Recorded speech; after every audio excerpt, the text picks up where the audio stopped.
Article 34 of the Family Code says that no license shall be necessary for the marriage of a man and a woman who have lived together as a husband and wife for at least 5 years and without any legal impediment to marry each other. The contracting parties shall state the foregoing fact in an affidavit before any person authorized by the law to administer oath. The solemnizing officer shall also under oath that he ascertained the qualification of the contracting parties and found no legal impediments to the marriage. Legal impediment is a legal restriction that prevents or limit process, power, or right. Legal impediment also can prevent a formation of a valid contract or a marriage. Here are some the examples of legal impediments. First is a marriage or a previous marriage that has not been dissolved. Second is a marriage ceremony that was not performed according to the required procedure. And lastly, we can consider also being underage.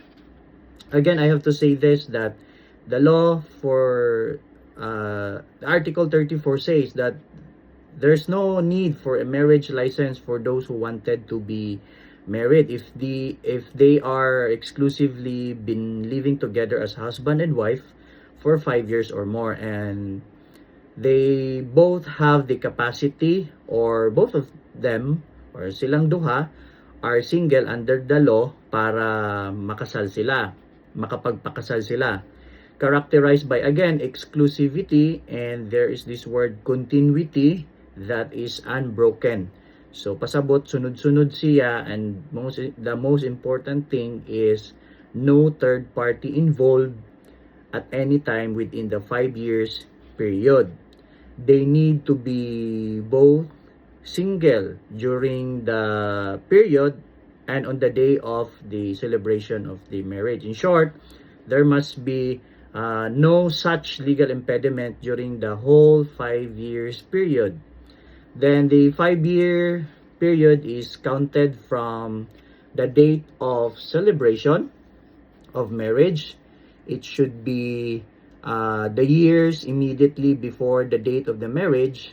And I want also to emphasize that there should be no legal impediment to marry each other during the period of cohabitation, and such fact of absence of legal impediment should also be present at the time of the marriage. Sa panahon nga nag-live-in sila, and on the day of the celebration of the marriage, kinahanglan nga both of them are single. For example, if the husband is, or both of them is separatio de facto or legally separated to their spouses, meaning hiwalay sila or gabulag sila, pero dili annulled, the status is dili siya pwede, kay ang status is still married gihapon. Nag-ingon dire sa korte nga Ninyal versus Bayadog, the subsistence of the marriage even when the actual severance of the filial companionship between the spouses cannot make any cohabitation by either spouse with any third party as being one husband and wife. So nagpasabot nga dugang pud dire is they need to execute, or both of them should execute a joint affidavit of cohabitation nga sila duha manumpa sila that nagkuyog sila or they've been living together for 5 years or more. And for the joint affidavit nga cohabitation, both of them need to sign and kinahanglan ma-notarize ang maong requirement.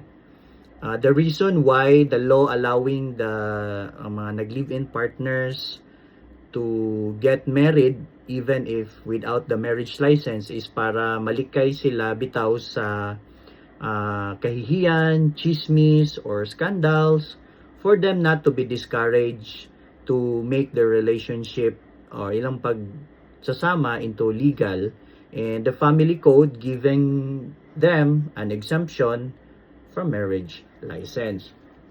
We all know that a marriage license is a formal requisite of marriage. If wala ni siya, void and not valid ang marriage.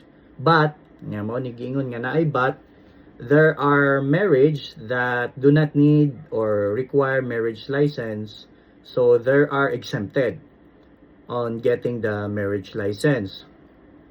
For example, another example is if for example is the husband or the wife, one of them is on the brink of death or nasa bingit ng kamatayan, allowed sila nga ikasal, madayon ang ilang kasal without marriage license. And if in case nga ang isa or katong nasakit or nasa bingit ng kamatayan makasurvive, it will remain, their marriage is still valid.